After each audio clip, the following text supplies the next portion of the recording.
গাড়ি কোথায় আছে এ নিয়ে দুশ্চিন্তার দিন শেষ হতে যাচ্ছে। গাড়ির অবস্থান নিশ্চিত করতে চলতি বছরই শুরু হতে যাচ্ছে ভেহিকল ট্র্যাকিং সার্ভিস। চট্টগ্রামে অনুষ্ঠিত টেলিযোগাযোগ মেলার শেষ দিনে এমনটাই জানালেন বাংলাদেশ টেলিযোগাযোগ নিয়ন্ত্রণ কমিশন বিটিআরসির চেয়ারম্যান অবসরপ্রাপ্ত ব্রিগেডিয়ার জেনারেল জিয়া আহমেদ।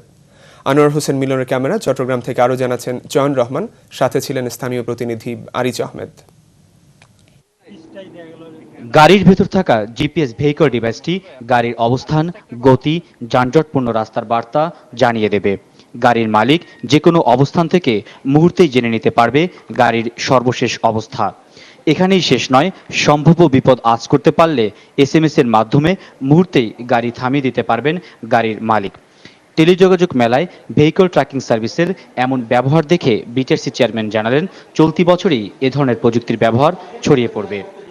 গাড়ির সেফ প্যাসেজটা নিশ্চিত করা যাবে, সেই সঙ্গে সঙ্গে গাড়িতে পরিবাহিত মাল এবং ব্যক্তি, গুরুত্বপূর্ণ ব্যক্তিত্বদের নিরাপত্তার নিশ্চয়তা দেওয়া যাবে। আর যারা গাড়ির ব্যবসা করছে কিংবা পরিবহনের ব্যবসা করছে তারাও নিশ্চিন্ত থাকতে পারবে। মেলার শেষ দিনে প্রতিটি স্টলেই ছিল দর্শকদের উপচে পড়া ভিড়। তথ্য প্রযুক্তির নিত্য নতুন ব্যবহার তাদের জ্ঞান ভাণ্ডারকে সমৃদ্ধ করবে বলে মত তাদের। এই ধরনের মেলা তথ্য প্রযুক্তি ব্যবহারে আমাদেরকে আরো এগিয়ে নিতে সাহায্য করবে। কারণ এরকম এর আগে যেরকম ফেয়ার এরকম হয়নি, এত হবে, তাই এই জন্য ফেয়ারটা করছে। আমরা যারা নতুন প্রজন্ম, এই প্রোগ্রামটা আমাদেরকে অনেক ইন্সপায়ার করছে। পরে মেলা ঘুরে দেখেন ডাক ও টেলিযোগাযোগ মন্ত্রী। তথ্য প্রযুক্তির ব্যবহার ছড়িয়ে দিতে সরকারের নানা পদক্ষেপের কথা জানান তিনি। আমরা অবশ্যই যত তাড়াতাড়ি পারি অপটিক্যাল ফাইবারের মাধ্যমে গ্রামে, উপজেলা লেভেলে আমরা ব্রডব্যান্ড ইন্টারনেটের সুযোগ সুবিধা দেব।